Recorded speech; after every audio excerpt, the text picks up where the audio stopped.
प्रणाम। सुंदर साथ जी,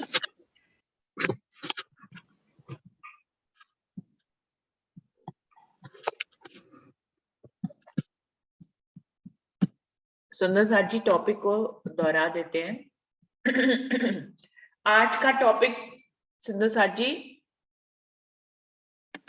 बहुत सरल सा ही है, लेकिन हम सब उस पर बात करेंगे। आज के टॉपिक में बात यह है कि जब हम लोग राज्य का भोग गाते हैं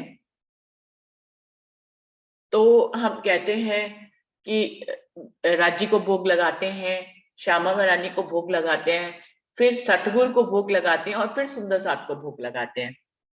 अब जबकि ज्ञान के माध्यम से हमें ये पता लग गया है कि राज्य और अक्षर ब्रह्म में कोई फर्क ही नहीं है, वो उन्हीं का ही सत्ता का अंग है। महालक्ष्मी भी की बुजुर्गी भी परम धाम में रूहों जैसी है। ऐसा भी एक चौपाई, पूरी वाणी में एक चौपाई आती है जिसमें लक्ष्मी जी का भी वर्णन है कि उनकी भी साहिबी जो है रूहों जैसी है, और खूब खुशहालियां भी रूहों के ही स्वरूप हैं। पशु पक्षी जानवर और 25 पक्ष सब राज्य के ही स्वरूप हैं और सभी चेतन हैं। वहां पर घास भी और पहाड़ भी, जितनी भी प्रकृति है, सब राज्य चेतन है और राज्य के ही स्वरूप है। तो क्या हम भोग में जब चेतन स्वरूपों को इनको भोग लगाते हैं तो अक्षर ब्रह्म महालक्ष्मी खूब खुशहालियां पशु पक्षी जानवर और 25 पक्ष को भोग क्यों नहीं लगाते? क्या उनको भोग लगा सकते हैं? तो ये वाला भाव है सुंदर साथ जी। संगीता दीदी आपको बुलाना चाहूंगी, आप पहले बताइए इसके बारे में। दीदी प्रणाम जी। प्रणाम जी। दीदी राज्य को भोग लगाते हैं तो सबको आ जाता है, जैसे जड़ में अपन सींचते हैं पानी तो सब डाली पत्ते सब में आ जाता है, ऐसे राज्य को लगाते हैं सबको आ जाता है दीदी। फिर श्यामा महारानी को अलग से क्यों कहते हैं, सतगुरु को अलग से, सुंदर साथ को अलग से क्यों कहते हैं? दीदी मेरे को तो इतना नहीं पता है। नहीं नहीं, आपका उत्तर तो बिल्कुल ही सटीक है, लेकिन गाने में मतलब हम कहते हैं ऐसा कि सतगुरु को भी फिर भोग लगाया। सतगुरु भी तो राज्य ही है, राज्य ही तो सतगुरु बनकर आते हैं, सतगुरु राज्य ही है। सुंदर साथ कौन है? परम धाम के मोमिन है, वो भी तो यही है। लेकिन आपने अपने ढंग से अच्छा सा बताया कि ऐसे जड़ में पानी डाल दिया जाता है, वैसे सब तक पहुंच जाता है। विजय दीदी आप अपने शब्दों में बताएंगे, बात एक ही है लेकिन हम सब अपने अपने शब्दों में कहेंगे क्योंकि हर एक के शब्दों में एक नई बात हमें दिखाई देती है। विजय दीदी आप बताएं।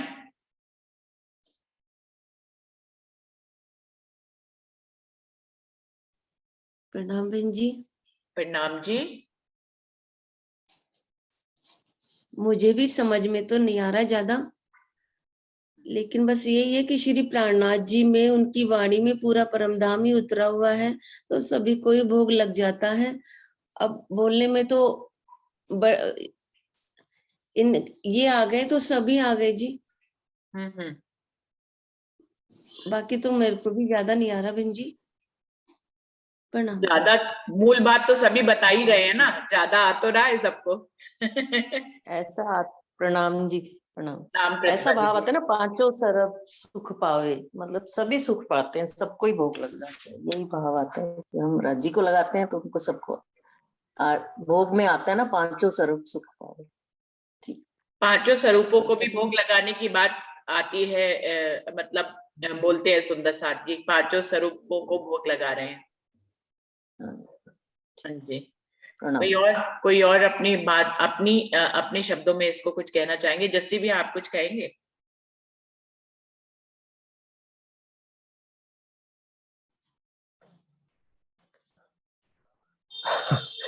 इसका तो आंसर वाकई में मेरे पास भी नहीं है दीदी कि क्या कहा जाए, क्योंकि भोग तो एक हमारी भावना है राज्य के चरणों में पूरा समर्पण करने की, और वो डिस्क्राइब्ड नहीं है कि हाँ इनके लिए, हाँ ये शब्द हम जरूर यूज करते हैं कि सुंदर साथ जी का भोग लग रहा है और वो लग रहा है, लेकिन ये सिर्फ फीलिंग्स तक है। मेन भोग तो सिर्फ राज्य के चरणों में ही है, वहां दिया तो सब जगह पहुंच ही जाता है। ऐसा ही शायद मेरी समझ में मुझे यही कह रही है, आई डोंट नो, इसके आगे नहीं पता। प्रणाम जी। प्रणाम जी। अंजू आप बताओगे कुछ अपने शब्दों में? हाँ जी, एक सेकंड। हाँ जी, प्रणाम जी। प्रणाम जी। अब वही वाली बात है, मेरे को भी वही समझ आ रहा है। मैंने भी इतना कभी दिमाग लगाया ही नहीं, राज्य को भोग लगा देते तो सबको लग गया। वो कल डोली दीदी कह भी रही थी, जो ये बाल मुकुंद वाली बात कह नहीं रही थी कि अगर राज्य के अंदर ये सारे स्वरूप है, तो अब मुझे तो यही लग रहा है, चाहे अक्षर ब्रह्म है या कोई खूब खुशहालियां, राज्य को भोग लग गया तो सबको ही लग गया। और ऐसे बोलते भी है ना, जेवत युगल जोड़ी, जेवत पूर्णानंद सुख पावत, सबको बोलते हैं ना, तो उसमें सब कहते नहीं, राशा मज सुख पावत। तो मेरे को तो खुद इतना ही आ रहा है, ज्यादा मैंने इस पे विचार भी नहीं किया। मेरे को यही था कि हाँ हम, और मैं तो कभी अलग से किसी को लगाती नहीं, वैसे राज्य को लग गया तो सबको ही लग गया। कभी ऐसे नहीं कि हाँ ये सतगुरु के लिए अलग है, ये राज्य के लिए। मैं सतगुरु राज्य में तो मेरे को फर्क ही नहीं दिखता। साहिदी देवे जो खुदा की सोई खुदा जान, और मैंने कभी अलग से लगाया ही नहीं भोग ऐसे। हाँ सुंदर साथ जी ये भी बताएंगे अंजू की तरह कि जब वो अपने अपने मन में ही अंदर ही चाहे भोग बोलते हैं और चितवनी का भाव लेते हैं, तो क्या वो अपने अंदर राज्य को भोग लगाने के बाद फिर श्यामा महारानी और सतगुरु को भी भोग लगाते हैं, बोलते हैं क्या ऐसे अपने मन में ही, या नहीं बोलते हैं कि वो एक ही लाइन बोलते हैं कि राज्य को भोग लगाया बस हो गया, मुझे तो मालूम है ये मार्फत की बात है। तो क्या वो उनको अलग अलग राज्य के ही चाहे सारे स्वरूप है, क्या उनको अलग अलग से अपने मन में भाव लेते हैं कि अब श्यामा महारानी को खिलाया? हकीकत के सभी स्वरूपों को लेते हैं। जैसे जब हम भाव लेते हैं चितवनी में, मान लीजिए मैंने भाव लिया, मैं एक एग्जाम्पल की तरह बता रही हूँ, तो मैंने जो भी भोग रखा उसका भाव लेते हुए मैंने लिया कि मैंने राज्य को भोग कराया। अब परम धाम की चितवनी कर रहे हैं तो श्यामा महारानी भी सामने आ रही है, तो मैंने श्यामा महारानी को भी खिला दिया, सुंदर साथ को भी खिला दिया। उनका यही भाव है पूछने का कि ऐसे ही क्या हम अक्षर, अब तो हम अक्षर ब्रह्म को पहचान गए, पहले तो नहीं देखा था, तो क्या अक्षर ब्रह्म को भी खिला दे, महालक्ष्मी को खिला दे, खूब खुशहालियां पशु पक्षी जानवर और 25 पक्षियों को खिला दे। डॉली दीदी आप बताइए अपने शब्दों में। एक भाव आ रहा है मेरा कि स्वरूप एक है, लीला दो है, तो स्वरूप तो एक ही है, तो सबको ही भोग लग जाएगा, रामा जी को भी और राज्य को भी और उनकी सब अक्षर ब्रह्म को भी। ये बात तो एक ही अखंड है। सत्य है, जो सब बोल रहे हैं कि राज्य को लग गया तो सभी को लग जाएगा, ये बात तो सबको ही मालूम है निर्णय रूप में। लेकिन उनके पूछने का भाव है कि हम बोलते सिर्फ यही है कि राज्य को, श्यामा जी को और सतगुरु और सुंदर साथ को।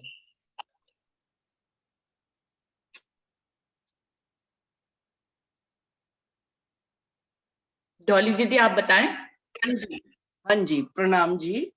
वैसे सब सुंदर साथ ने बिल्कुल सही सही सटीक उत्तर दिया है कि राज्य में ही सब समाये हुए हैं, लेकिन जब हकीकत में जैसे हम बोल के लगा रहे होते हैं, हकीकत में लगाना और चितवनी में लगाना अलग बात है। तो हकीकत में तो हम जैसे बोलते हैं ना, तो कई बार गोटा देख के भी बोल लेते हैं, कई बार ऐसे भी। तो उसमें तो जैसे क्योंकि शुरू से चला आ रहा है, तो मैं जो बोलती हूँ मैं वो बता देती हूँ। राजशर्मा जी, सतगुरु, सब सुंदर साथ और सबको भोग लग जाता है, मतलब यही बोल देती हूँ कि सच्चिदानंद, पूर्णानंद। कई बार मैं मंदिर में छोटे थे ना, तो संध्या आरती में जाया करते थे, तो मैं पुजारी जी से भी पूछती थी कि ये सबको अलग अलग क्यों बुला रहे हैं। तो कहते हैं तो खाना तो सबको खिलाना है ना, भोजन तो भोग तो सबको लगाना है। इसलिए ये हमारे भाव है कि हम कह रहे हैं सब आओ और हम सब मिलकर, आप ये हमने जो आपके लिए भोग धराया है, आप सब मिलकर इसको आनंद में, रस में बना दीजिए। ये भाव होता है बोलने का हकीकत में। और चितवनी में, चितवनी का तो बिल्कुल अलग भाव हो जाता है ना, कि जैसे बीनू बहन ने अभी कहा कि राजी सामने आए तो उनको भी खिला दिया, श्यामा जी आए फिर सुंदर साथ को कहा चलो आप भी भोग लगाओ, आप भी खाओ, मेरे जो भोग धराया है उसको आप अमृत में बना दो। भाव तो यही होता है ना कि वो जो हमने भोग रखा है, राज्य के सामने भोग धरा है, तो वो उसमें रस आ जाए, आनंद आ जाए। भोग लगाने का भाव तो यही होता है। तो इसलिए बाकी सब सुंदर साथ बिल्कुल सही उत्तर दे रहे हैं मेरे हिसाब से। ऐसा कुछ भी नहीं है कि उन्होंने कुछ अलग कहा हो और मैं कुछ अलग बता रही हूँ। प्रणाम जी, सब सुंदर साथ बहुत अच्छा उत्तर दे रहे हैं। प्रणाम जी। अरविंद भाई जी आप बताएंगे कुछ अपने शब्दों में।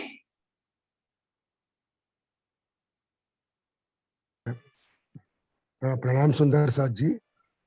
प्रणाम जी। प्रणाम जी, प्रणाम जी। पहली बात, भोग कहाँ पर लग रहा है, इसको विचार करके अपने को सोचना है। ये विचार करना है कि भोग अपन कहाँ लगा रहे हैं।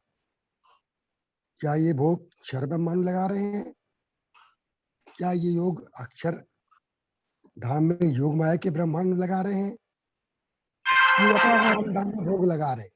हम लगाते हैं तो उठ भी तो जाएगा, उठ भी जाएगा, सुंदर साथ जी, उठ जाएगा। भोग कहाँ पर लग रहा है इस बात पे निर्भर करता है कि हमारा भोग अक्षर ब्रह्मांड में लग रहा है कि अक्षरधाम में योग माया के ब्रह्मांड में लगा रहे हैं हम अपने आप को देख करके, कि हम अक्षरातीत परम धाम में लगा रहे हैं भोग। तो मेरे हिसाब से अक्षर ब्रह्मांड में जो भोग लगता है वो हमारे यहाँ जो महाराष्ट्रियन समाज हम लोग हैं, तो हम लोग जब भी किसी देवी देवता को किसी को भोग लगाते हैं ना, तो भोग लगा करके जल से उसको 3 बार जल फिराते हैं उसके ऊपर चारों तरफ, उसको हम लोग भोग लगाना बोलते हैं। तो कई दिन तक मुझे समझ में नहीं आया कि 3 बार क्यों फिराते हैं। तो बाद में जब तारतम मिला तो तारतम से दृष्टि खुल गई, तो मुझे ख्याल में आया कि ये 3 बार मतलब होता है अक्षर, अक्षर और अक्षराती। ये भोग तीनों को लग रहा है। और फिर तो अपने को तो ये अक्षर ब्रह्मांड का भोग हो गया, अक्षर का भी हो गया इसके साथ साथ, और अक्षराती पूर्ण ब्रह्म परमात्मा को भोग लग गया। तो अब हमको पता लग गया कि 3 बार भोग पानी फिराने से तीनों सृष्टियों को, 3 ब्रह्मांड में अक्षर, अक्षर, अक्षराती तीनों को भोग लग जाता सत्ता को। और अगर अब हम योग माया के ब्रह्मांड की बात करें, तो जिस प्रकार से सखियों ने योग माया में रासलीला के उपरांत भोजन कराया था राजी महाराज को, वो राजी महाराज उसमें कृष्ण रूप, तो सखियों ने जमुना दिन में स्नान किया, स्नान लीला किया और बाद में भोग लगाया। और भोग लगा करके वो सखियां बातचीत करते अपने कहती है कि आपने हमको अंतर्ध्यान में विरह क्यों दिया, आप हमें ऐसे स्थान में चलिए जहां आपका विरह ना हो। मतलब ये भोग लगा योग माया के ब्रह्मांड में। तो जब ऐसे मन में विचार आते हैं कि हम योग माया के ब्रह्मांड में भोग लगा रहे हैं, तो हमारी प्रार्थना क्या होती है? हे राजी महाराज, आदि निद्रा आदि जागृत अवस्था में हम ये प्रार्थना करते हैं, हे राजी महाराज, हे मेरे प्रियतम, हे कृष्ण, हे सखा, मुझे ऐसी जगह ले चलो इस प्रकार का अंतर्ध्यान का विरह, किसी प्रकार का विरह मुझे ना हो। तो भोग लगाने का भी एक प्रिंसिपल होता है, अपन क्या कर रहे हैं, क्यों लगा रहे हैं, क्या लगा रहे हैं और क्या सोच रहे हैं, इसके ऊपर डिपेंड करता है। तो योग माया में अगर भोग लगा रहे हैं तो हमारी प्रार्थना में परम धाम ले चलने की बात है कि वहां पर हमें कोई विरह न हो। और इसी प्रकार अब अगर हम ये सोचे कि परम धाम में भोग लगा रहे हैं, तो हम सेवा पूजा में गाते हैं ना, तीजी भोम का भोग, तीजी भोम की चौपट साल, ठौर धड़े दरवाजे विशाल, धनी आवत उठप्रात, वन सीतत अमृत खात। फिर कहते हैं पशु पक्षियों को मुद्रा देवे, सुख नजर सबों को देवे, पीछे बैठी करे सनगार, सखिया करावे मनुहार। श्री श्यामाजी मंदिर और रंग आसमानी एवं ठोर, 4 सखिया श्रृंगार करावे, श्री श्यामाजी धनी के पास आवे। ये पूरा गा करके बात करते हैं। और आखिर क्या कहते हैं? इत मिलावा, इत बड़ा मिलावा हुई, मिलावा होए, जुदी ना रहे या समय कोई छज्जो कोई जालियो, कोई महलो कोई मालियो, इत 4 घड़ी लोसरी राज बैठे, मेवा मिठाई आरोने उठे। इत 4 घड़ी पूर्ण ब्रह्म बैठे, मेवा मिठाई आरोग उठे। तो ये परम धाम में रहेंगे तो परम धाम का भोग लगेगा। वहां पर सब आ जाते हैं, राज श्यामाजी, पशु पक्षी, और फिर आखिरी में श्री राज बैठे, मेवा मिठाई आरोग उठे। ये 4 घड़ी पूर्ण ब्रह्म बैठे, यानी राज जी, पूर्ण ब्रह्म, ये सब भावना जो हमारी है, पशु पक्षियों को सबको भोग लग रहा है।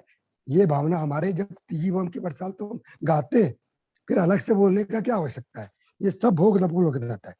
उसके बाद अचवन गाते हैं, अचवन कीजिए कृपा निधान, सुंदर अचवन कीजिए परम निधान, एक सखी जमुना दिलाई, दूजी लाई खारिका पान, कातो चूना पान सुपारी लवंग इलायची बीड़ी वाली चतुर्स्वान आप पाए चखे मुझे श्री छतसाल कुर्बान। अब ये छतसाल जी अपने आप को कुर्बान रख करके जब ये अपने आप को परमधाम में देखते हैं तो इस प्रकार की बात करते हैं और ये भोजन करके आचमन होता है। बाद में अपन पान का बीड़ी लगाते हैं, वो भी देते हैं। तो इंद्रावती स्वरूप इसमें पान बीड़ी लगा कर बोलती है कि श्री इंद्रावती पति रूप जुगल पिया नवनना पियू रसिया रे। मतलब मेरे पिया जी है, पिया जी को भोग लग रहा है, ये मान करके हमारी आत्म जो है इंद्रावती ये फिर पिया जी को भोग लगाती है। यहाँ तक के अपनी भोग लगाने की प्रक्रिया हो गई। इसमें अपने को जहां जहां हम जैसे जैसे हैं भोग लगाते हैं, क्षर अक्षर योग माया का और अक्षरातीत पारब्रह्म परमात्मा। तो मेरे के हिसाब से तीजी भोग की पड़ताल में जो भोग लग रहा है, तो क्योंकि अपन परम धाम में मानेंगे अपने आप को तो तीजी भोग की पड़ताल लाएंगे। क्षर ब्रह्म मांगेंगे तो क्षर के साथ वो, लेकिन क्षर में ही वो लगता है हमारे इसमें, तो वो 3 प्रकार का पानी जल फेरते हैं तो तीनों को लग जाता है, क्षर अक्षर अक्षरातीत स्वरूप को लग जाता है। तो स्वरूप भोग में 3 प्रकार हो जाते हैं। योग माया के ब्रह्मांड में प्रार्थना की जाती है कि हमको ऐसी जगह ले गो जहाँ हमारा विरोध ना हो आपका, और परम धाम में तो विरोध का सवाल उठता ही नहीं है, वो तो भोग लगता ही है। पशु पक्षी को मुद्रा लेवे सुख सबको देवे, तीजी भोग की पड़ताल गाएंगे तो सारे प्रश्नों के अपने को उत्तर मिल जाएंगे। ये गा करके भोग लगाते हम मेरे ख्याल से। और समय नहीं मान लो किसी की बात, इतनी देर तक गाने के लिए भोग लगाते वक्त। तो मैं समझता हूँ राज्य जी को याद किए, तारतम मंत्र का पाठ कर लिया, वही भोग लग गया। हे राज जी भोजन ग्रहण करिए, हे राज जी मैं भोजन कर रहा हूँ, मेरे साथ आप भोजन करिए। हे राज जी मैं स्नान कर रहा हूँ, मेरे साथ आप स्नान करिए। आप अपने आप को परम धाम की अष्टपहर लीला में शामिल कर लीजिए। बस हो गई आपकी लीला पूरी। आपका परम धाम में लीला में आप प्रवेश कर गए, यानी परम धाम में थे, कोई परम धाम में हो और परम धाम में रहोगे तो फिर आपको कुछ करने की आवश्यकता क्या है। फिर राज्य का नाम लो, सारे उसमें आ गए, सब कुछ आ गए। जैसा और सखिया बोल रही ना, एक राज्य को भोग लग गया तो सब हो गया। लेकिन उसके लिए अपने आप की स्थिति को हम परम धाम में मान करके भोग लगाएंगे। समय है तो अपन तीजी भोग की बरसात पूरी गा सकते हैं। लेडीज को समझ रहता है कई बार यहाँ पर, और जेंट्स को नहीं रहता। तो हम तो यही कहते हैं कि राज्य आइए भोजन करिए, राज्य आइए सवेरे नाश्ता करिए, राज्य चाय पीजिए, राज्य आप नहाने चलते हैं, हमारा वाला जी जमुना जल चलिए, यानी पूरा परम धाम का चिंतन करेंगे, तब अपने को इन प्रश्नों के सारे उत्तर मिल जाएंगे। परम धाम में रहना पड़ेगा उसके लिए। प्रणाम जी। प्रणाम जी। ज्यादा बोल दिया मैं क्या कुछ? नहीं नहीं नहीं, प्रणाम जी। अपना भाव आपने बताया, बहुत अच्छा बताया है। दीदी आपका माइक बंद है, माइक बंद है आपका। हाँ, ट्रेन निकल रही थी तो मैंने रिकॉर्डिंग में ना इसलिए बंद कर दिया था, उसको खोलना भूल जाते हो। सुंदर साथ जी, अरविंद भाई जी ने बड़े विस्तार से अपने भावों को व्यक्त किया है शर अक्षर और अक्षरातीत के माध्यम से। किसी सुंदर साथ को उनसे कुछ पूछना हो, जो बात उनकी समझ में नहीं आई हो, तो वो पूछ सकते हैं। उन्होंने अपने ढंग से क्लियर किया है, लेकिन फिर भी किसी के दिल में कोई भाव है तो जरूर पूछ सकते हैं। अरविंद भाई जी बताएंगे उसके बारे में। किसी को कुछ पूछना है अरविंद भाई जी से? प्रणाम जी दीदी। प्रणाम जी। हाँ हाँ, नहीं सब सुंदर साथ ने वो सही बताया और अच्छा ही बताया है कि राज्य को भोग लग गया तो सबको लग जाता है। अरविंद भाई जी ने तो पूरा विस्तार से बता दिया।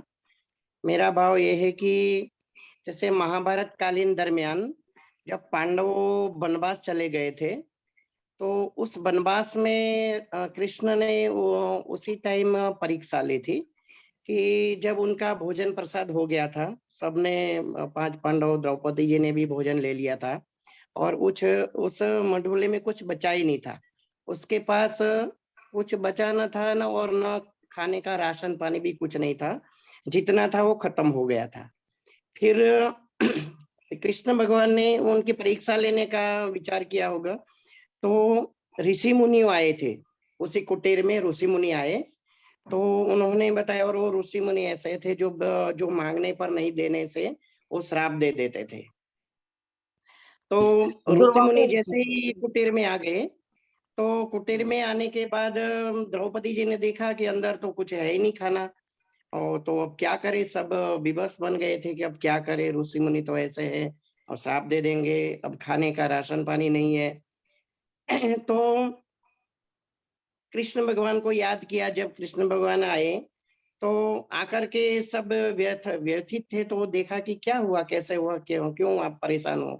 तो कि बोले कि ऋषि मुनि आए हैं और उनका भोजन प्रसाद बनाना है, और राशन पानी तो है नहीं, तो अब क्या करे कृष्ण, बताओ आप। तो बोले शांत हो जाओ, आप टेंशन मत लो। और झट से अंदर गए, और उसके अंदर तपेली थी, उसमें एक छोटा सा चावल का दाना था। उन्होंने, ऋषि मुनि तो सब स्नान करने चले गए थे, स्नान करने के बाद भोजन करने वाले थे। तो जैसे ही कृष्ण भगवान ने उसके अंदर छिपा हुआ एक चावल का दाना लिया, और दाना जैसे ही मुंह में डाला, तो पूरे ब्रह्मांड में 56 भोग लग गया। मतलब ऐसी ऐसी प्रतीति हुई कि 56 भोग जैसे ही खाना खाए हैं। और वहां ऋषि मुनि जैसे ही स्नान करके बाहर निकल के देखा, तो अपने अपने इतना जैसे मतलब 56 भोग खाना खाए ऐसा एहसास हो गया, और अब कुछ खाना नहीं, ऐसे करके आए और कुटीर में आकर के बोले कि अब हम खाना हो गया, हम अब पेट में जगह नहीं है और हम नहीं खाना खाएंगे, हमने खाना खा लिया है। तो कृष्ण भगवान ने ऐसी लीला की थी कि एक ही दाने में पूरे ब्रह्मांड को, ऋषि मुनि को भी खाना खिला दिया, और वो भी 56 भोग लग गया। तो इसी प्रकार जैसे हम राज्य को भोग लगाते हैं, राज्य को जैसे ही भोग रख दिया, और फिर हम गाना, जो गाना गाते, मतलब गाते हैं, तो राज्य को जैसे भोग लगा दिया है, तो पूरा सुंदर साथ, पूरा परम धाम में सुंदर साथ, श्यामा महारानी, सतगुरु महाराज, पशु पंखी, खूब खुशहालिया, जो भी है, मतलब जो लीला लीला में जो जिसको जो पात्र वो बने हैं, तो अक्सर भगवान महालक्ष्मी जितने भी आते हैं, तो सबको भोग लग जाता है।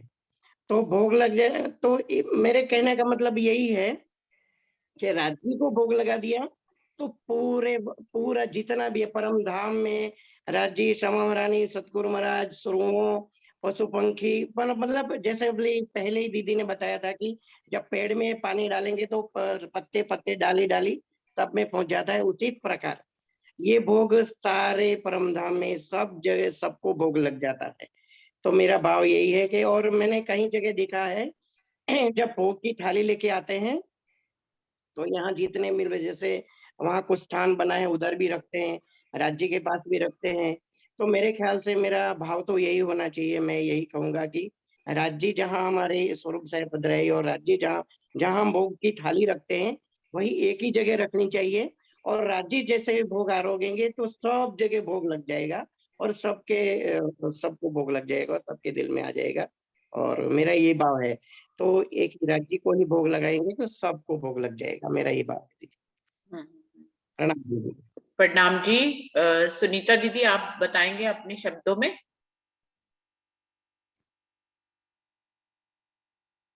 मीनू, हाँ जी। आज बिना वीडियो खोले बोल लूं? हाँ बोलो। नहीं नहीं बिना वीडियो खोले बोलो। हाँ नहीं थोड़ा। नहीं हाँ, प्रणाम जी सुंदर साथ जी। प्रणाम जी। प्रणाम देखिए दीदी। वो, हाँ मूलतः तो देखिए सबने जैसे बोला कि राज्य को एक भोग लगाया तो सबको ही लग जाता है, चाहे उसमें श्यामा जी हो, सखियां हो, खूब खुशहालियां हो, पशु पक्षी, अक्षर ब्रह्म, जो भी परम धाम के, इवन की मतलब हर चीज शैव में, जैसे अभी उन्होंने बताया कि एक दाना लिया कृष्ण जी ने और 56 भोग लग गए। तो ये हमारे तो राज्य पूर्णातिपूर्ण है, उसके अंदर ना कोई घटता है ना घटाओ तो भी पूर्ण, बढ़ाओ तो भी पूर्ण, पूर्णातिपूर्ण है। तो एक पूर्णातिपूर्ण को अगर भोग लग गया तो ऑटोमेटिकली सबको ही भोग लग जाता है। लेकिन भोग अगर हम शय ब्रह्मांड में बैठकर लगा रहे हैं, जिस तरह से हम लगाते हैं, ये तो हो गई परम धाम की मूलता मार्फत की बात की राज्य को भोग लग गया तो सबको लग गया। और अगर हम शय ब्रह्मांड में भोग लगा रहे हैं, या प्राय हम मंदिरों में देखते हैं, तो हम जैसे सुबह का बाल भोग, जब मंगल आरती करते हैं ना, फिर बाल भोग लगाते हैं, फिर क्या कहते हैं राज भोग लगता है दोपहर को, और फिर संध्या आरती करते हैं तब भोग लगता है, और फिर पोड़ावनी का, और दोपहर को भी जब 3 से 6 के बाद जब हम राज्य को दोबारा जब सेवा पूजा में उठाते हैं तब भी भोग लगता है। तो 5 बारी हम ऐसे भोग लगाते हैं मंदिरों में प्राय, और जो घरों में भी पूरी सेवा पूजा करते हैं तो वो भी ऐसे ही करते हैं। लेकिन वो तो ये 5 बार तो चलो ये जो भोग लग गया, तो लेकिन अगर हम, मेरा तो यही मानना है कि हम पल पल जो भी हम अपने ये शरीर को भोजन देते हैं, तो उस भोजन को ग्रहण करने से पहले अगर हम राज्य का ध्यान कर ले कि राज्य आइए, आरोगिए, ये आपका ही दिया हुआ है और आपके ही दिए हुए भोजन को आप आरोगिए, मेरा तो कुछ है ही नहीं इसमें। तो राज्य जो भी चीज हम खाएं, स्वयं खाएं, खाने से पहले हम राज्य को आरोगेंगे तो ऑटोमेटिकली वो प्रसाद ही बन जाता है, और फिर उसको हम प्रेम से आरोगे तो हमारे अंदर वो प्रेम भी आ जाएगा राज्य वाला। जो हमने अगर प्रेम से आरोगवाया है तो वो प्रेम भी हमारे अंदर आएगा। और बात रही परम धाम की, खूब खुशहालियों की और अक्षर ब्रह्म की, और ये तो वो जो अभी अरविंद भाई जी ने बोला, मैं उससे सहमत हूँ कि तीसरी भूम में जब सवेरे 6 बजे पशु पक्षियों का मुजरा लिया जाता है, राज्य महाराज सबको देते हैं, तो उसके अंदर पशु पक्षियों का खाना पीना क्या है? दीदार ही तो है, धनी का दीदार ही तो है। वहां पे कोई अलग से खाने की लीला नहीं होती है, खाना ही दीदार, पीना ही दीदार। तो जो पशु पक्षियों को नेत्रों से वो सींचते हैं, तो वो ही उनका दीदार हो गया, वो ही उनका खाना हो गया, वो ही उनका भोग हो गया पशु पक्षियों का। सारे परम धाम के पशु पक्षी वहां पर चांदनी चौक में दर्शन करने के लिए आते हैं, और अक्षर ब्रह्म भी आते हैं, अक्षर ब्रह्म भी आते हैं, तो उनका भी दीदार क्या है? राज्य का दीदार एक हल्की सी झलक देखना ही उनका दीदार है, उनका खाना है, उनका भोग लगना है। तो इस तरह से वो भोग तो तीसरी भोग में ही लग जाता है सुबह 6 बजे, और इतना भोग लग जाता है उनको दोबारा जरूरत ही नहीं पड़ती। और एक बार जब 3 से 6 बजे हम दोबारा घूमने के लिए जाते हैं सब सखियों के साथ, तब भी पशु पक्षी का लश्कर पूरा चलता हमारे साथ। चाहे सुखपालों में जाए तो जमीन के पशु पक्षी जमीन में, आसमान के पशु पक्षी आसमान में, तो बस संग संग पल पल पिया के साथ जो रहते हैं, उनका दीदार करते हैं, वो ही उनका भोग है, वही उनका खाना है, वही उनका पीना है। और खूब खुशहालियां तो हमारी हर लीला में शामिल है। आप देखिए, खूब खुशहालियां क्या है? रूहों के मन का ही तो स्वरूप है, कोई अलग से स्वरूप थोड़े ना है। मन की इच्छा हुई रूह की कि अभी हम राज्य को आरोगन की लीला करनी है, तो खूब खुशहालियां तो हर लीला में ही शामिल है हमारे साथ। थाल के थाल सजा के लाती है सबके लिए। हमारी भी रूह की इच्छा होती है जो राज्य को खिलाने की, तो खूब खुशहालियां हमारे साथ ही उस लीला में शामिल रहकर खूब खुशहालियां थाल के थाल सजा के लाती है, कोई फूलों के, कोई फलों के, कोई मेवों के। तो वो तो हमारे साथ अंग संग ही रहती है हर लीला में शामिल। तो वो ही जैसे रूहे राज्य और श्यामा जी का आरोग्य रही है, तो ऐसे खूब खुशहालियां में आरोग्य रही है, उसमें क्या फर्क है? तो मेरा तो यही मानना है कि मूलतः तो अगर राज्य को भोग लगा लिया तो सबको ही लग गया, लेकिन अलग अलग तरह से अगर हमें लगाना है तो हम जो भी अगर शहर ब्रह्मांड में लगा रहे हैं तो जो भी खाएं तो पहले राज्य को आरोग्यवाएं और फिर खाएं स्वयं, तो वो प्रसाद रूप में हम स्वयं ग्रहण करें। और परम धाम में तो खूब खुशहालियों को, पशु पक्षियों को, अक्षर ब्रह्म को तो राज्य तीसरी भूमिका में जब नजरों से दीदार देते हैं तो वही उनका दीदार ही उनका भोग हो गया। प्रणाम जी। प्रणाम जी। जैसे दिव्या जी जी जैसे बात सुनीता दीदी कह रही है ना कि कोई चीज, कोई आप आरोग खाओ तो उसको याद करो, तो ऐसे ही चौपाई आती है ना, हमने बचपन से 14 लोग तुम्हारी शाखा, जो जो दीने सो आगे रखा, जूठन दास, ऐसे समथिंग करके। तो यही भाव है इनके भी और मेरे भी, यही कि आप जो भी खा रहे हैं पहले राज्य को आप समर्पण करें, वही भाव फिर प्रेम रूप में हमें मिलता है। प्रणाम। सुंदर साथ जी, संदेश तो बहुत ही सुंदर ही है, सभी दे रहे हैं और सब एक रूप में एक ही बात बोल रहे हैं कि राज्य को सींच दिया तो सभी को पहुंच गया। दिव्या लेकिन मैसेज में बहुत कुछ कह रही है। दिव्या आप आओ, आप अपने शब्दों में हमें कहो, मैसेज के थ्रू मत कहिए। आप आए। हाँ दीदी। दिव्या। प्रणाम जी दीदी। हाँ जी दीदी, प्रणाम जी। प्रणाम जी। वो है ना जो, हाँ जी, जो सुनीता दीदी ने बोला था ना, तो बस उसी का ही बता रही थी। वो एक है ना चपाई, पियो नेत्रों नेत्र मिलाएगी, तो वो जो नेत्र से ही सब कुछ कर देते हैं ना, उसी में ही सब हमें मिल जाता है, भोग भी लग जाता है, पूरा आनंद भी आ जाता है। वही क्लियर कर रही थी। बस लिख सकती हूँ, बोल नहीं सकती दीदी। प्रणाम जी। अरे लिखना बोलना एक जैसा होता है दिव्या। नहीं नहीं, मैं इतने मास्टरों के सामने बोलने की मेरी हैसियत नहीं है दीदी, प्लीज। दिव्या हमेशा ना प्रणाम। इस ग्रुप के लोगों को मास्टर कहती है अपने शब्दों में। दिव्या मास्टर मास्टर में पूरा डिफरेंस हो जाएगा। ये खिलवाड़ी का ग्रुप जैसे है। अलग हो जाएगा फिर। और लीडर से फिर उस कोई और सुंदर साथ अपने शब्दों में कोई और भाव उनके दिल में आ रहा हो और वो कहना चाह रहे हो तो जरूर कहें। कोई भी सुंदर साथ जिनका नाम नहीं भी लिया, क्योंकि ये विषय बहुत लंबा नहीं लग रहा है कि इसको दूसरे तक ले जाना पड़ेगा। आज ही निर्णय निकल आया है, तो आज ही सुंदर साथ सिर्फ 10 मिनट रह गए हैं बीच बात के 3 मिनट छोड़ते हुए, क्योंकि हर वीडियो में बाद में एक निर्णय जरूर देंगे जो सुंदर साथ की अर्जी है। तो उससे पहले कोई भी अपने भाव कोई और रखना चाहे तो जरूर रखे, किसी के दिल में कोई भी भाव आ रहा हो। अंशु। प्रणाम जी दीदी। हाँ जी, प्रणाम जी। प्रणाम जी। प्रणाम जो जी दीदी। सुंदर साथ ने जो भाव रखे हैं, वैसे तो ये सब सुंदर साथ ने जो भाव रखे हैं बिल्कुल अच्छी तरह से और बहुत ही सुंदर भाव रखे हैं। जैसे अरविंद भाई जी ने जो भाव रखे, अक्षर अक्षर अक्षरातीत के परमधाम के हिसाब से जो भाव रखे हैं, अक्षर के भाव से जो अक्षर के हिसाब से जो भाव रखे हैं, और अक्षर ब्रह्मांड के हिसाब से भी जो भाव रखे वो बहुत अच्छी तरीके से समझ में भी आ रहा है और बहुत अच्छी तरीके से उसने समझाया है। तो दीदी आप निष्कर्ष पे आ जाना चाहिए, मेरा ऐसा भाव है दीदी। प्रणाम जी। निष्कर्ष पे दो बात के 3 मिनट में आएंगे ना, कोई सी और के दिल की चाहना हो बोलने की तो बोले। रंजना आप बोलो। प्रणाम जी दीदी। प्रणाम जी सुंदर साथ जी। मेरे मन में ये सारी बातें वैसे तो सबको ही पता है, लेकिन अरविंद भाई साहब ने और दीदी ने जो इतना अच्छा बताया वो और ज्यादा अच्छा है। लेकिन एक भाव मेरे मन में ये आ रहा है कि चाहे हम यहाँ शर में भोग लगवा रहे हैं राज्य को, जैसे परम धाम में राज्य का दीदार ही हमारा भोग होता है या हमारा खाना पीना होता है। तो यहाँ जो ब्रह्म सृष्टि है जो राज्य के स्वरूप का एक खड़ा कर चुकी है अपने चित्त और मन में जो भी है, तो उन्हें भी यहाँ पे भी इश्क में ही भोग लगवाना चाहिए। मुझे ऐसा लगता है वो भी लगवाना चाहिए। चलो ये तो फॉर्मेलिटी होती है, लेकिन वैसे तो सुंदर साथ लगवाते ही होंगे चितवनी में, लेकिन राज्य के दीदार को करने के बाद हमें भी भूख नहीं लगनी चाहिए। मेरे मन में ऐसे भाव आ रहे हैं, लेकिन लगती है वो बात अलग है। लेकिन जब कभी हम ज्यादा राज्य में डूब जाते हैं तो वाकई में हमें भूख प्यास नहीं लगती है। तो उस टाइम ऐसा लगता है कि जैसे राज्य का दीदार ही हमारा भूख है। प्रणाम जी। चलो रंजना, आज से मेरा व्रत धारण कर प्रणाम। लेंगे, अब नहीं खाएंगे कुछ भी।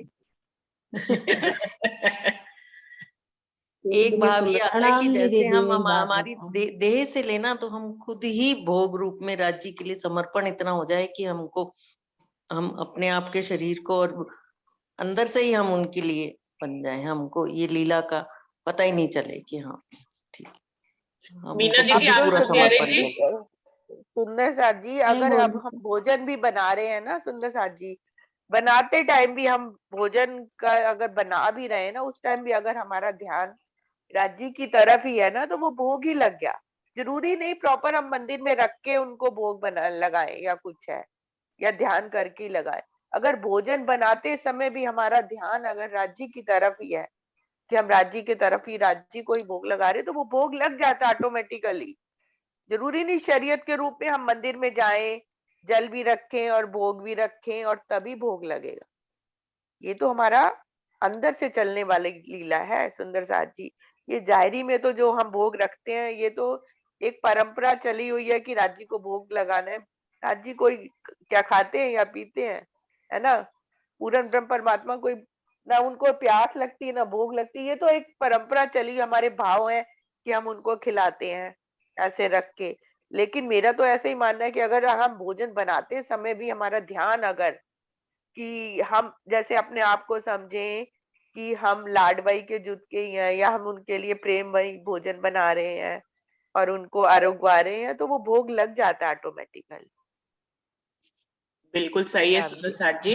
अभी 5 मिनट रह गए हैं, तो हम निर्णय के रूप में सभी सुंदर साथ के जो भाव हैं, उनसे जो भाव निकल कर आ रहा है, उसको मैं कहना चाहूंगी, सब सुंदर साथ उससे सहमति प्रकट होगी तो जरूर करेंगे कि ये जो भाव भोग लगाने का है सुंदर साथ जी, ये भाव इंद्रावती जी ने इसलिए दिया है, या हमारे परमहंसों ने भी अपने अपने जो सेवा पूजा पढ़ते हैं उसमें भोग के नीचे वो अपना नाम भी उनका आता है, तो जो परमहंसों ने हमें ये जो भाव दिया है भोग लगाने का, वो इसलिए कि हम अष्टपहर की सेवा पूजा में राज्य से जुड़े रहे किसी ना किसी रूप में।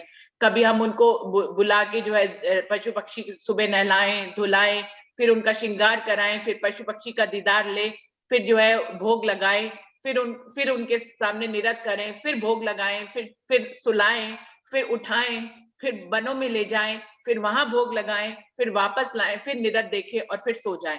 तो ये जितनी भी सेवा पूजा है सुंदर साथ जी, ये सुंदर साथ को यहाँ पर राज्य के भावों में वो भीगे रहे, इसके लिए इंद्रावती जी ने और परमहंसों ने इन भावों को दुनिया में एक परंपरा के रूप में स्थापित कर दिया। जो हम सब कह रहे हैं कि ये तो दिल से सारी बातें होती है, ये तो सिर्फ हम जाहिरी रूप में ऐसा करते हैं परंपरा में, लेकिन दिल से ही सारी लीला होनी चाहिए। तो हम सभी को मालूम है दिल से ही सारी लीला होती है, लेकिन हम शून्य ना हो जाए। जैसे कि कई बार सुंदर साथ पूछता है प्रश्न इस तरह के कि अगर हम कुछ ना करें और राज्य में बैठे रहे तो हमें समझ में नहीं आता कि हम राज्य के साथ क्या करें। तो बिल्कुल सही बात है, शब्द तो पहुंचते ही नहीं है। तो अगर हम बिल्कुल ऐसे सोचे कि हम कुछ ना करें और सिर्फ या तो बहुत अंतिम अवस्था आ गई हो हमारी कि हम सिर्फ कुछ भी ना करें और राज्य का दीदार ही करते रहे, तो ऐसा लेकिन सबके साथ नहीं हो सकता है। तो हर सुंदर साथ को जो किसी भी मंजिल पे खड़ा है उसको किसी परंपराओं में बांधने की कोशिश की गई है। हमारे परमहंसों के माध्यम से, इंद्रावती जी के माध्यम से, वाणी में भी भोग आए हैं, तीजी भोम की पटसाल, ये सब वाणी की ही चौपाइयां हैं। तो उन्होंने हमें ये भाव दिए।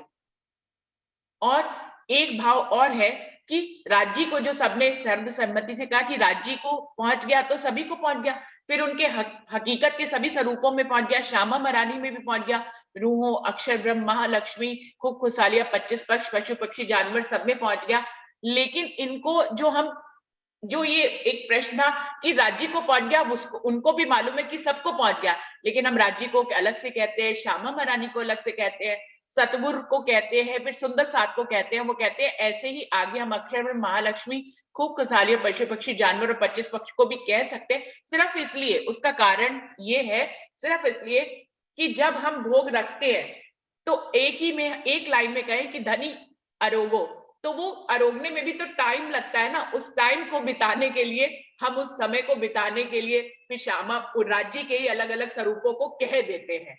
जैसे कि हमने भोग रखा, हमें ये मालूम है अभी थोड़ा तो अगर मैं भी खाने बैठूं तो 15 मिनट लगेंगे, तो वो कह रहे हैं कि उस 15 मिनट को बिताने के लिए हम ढोलक का इस्तेमाल करते हैं, हम बाजे का इस्तेमाल करते हैं और राज्य के ही अलग अलग स्वरूपों का नाम लेकर उस समय को बिताते हैं। लगाते तो भोग राज्य को है, हमें मालूम है मार्फत में वही है और सारे हकीकत के ही स्वरूप है, लेकिन हम अलग अलग नाम इसलिए ले लेते हैं कि वो समय व्यतीत हो जाए।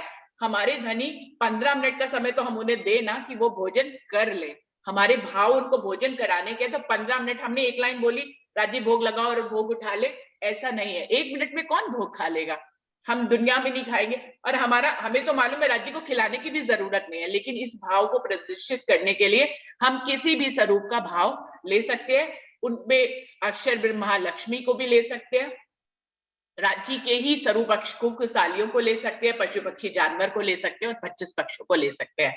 सुंदर साथ जी बताएं, ये भाव बिल्कुल ठीक है जो सबके निष्कर्षों से निकल के आया है? जी बिल्कुल ठीक है, बिल्कुल सही। बहुत सुंदर शब्दों में आपने निर्णय वाक्य जो कहे हैं, बिल्कुल सही है। प्रणाम सब सुंदर साथ के चरणों में। बिल्कुल सही कहा दीदी आपने। भोग लगाना नहीं बल्कि एक एक जर्रे को, एक एक पल को, हमारे राज्य के एक मूवमेंट को भोगना है हमें सबने। प्रणाम जी। प्रणाम जी। उसी समय को बिताने के लिए हम अब कुछ यहाँ पे कुछ रहे बिना रह नहीं पाते, कुछ कहे बिना रह नहीं पाते, इसलिए उनके अलग अलग स्वरूपों का नाम लेते रहते हैं।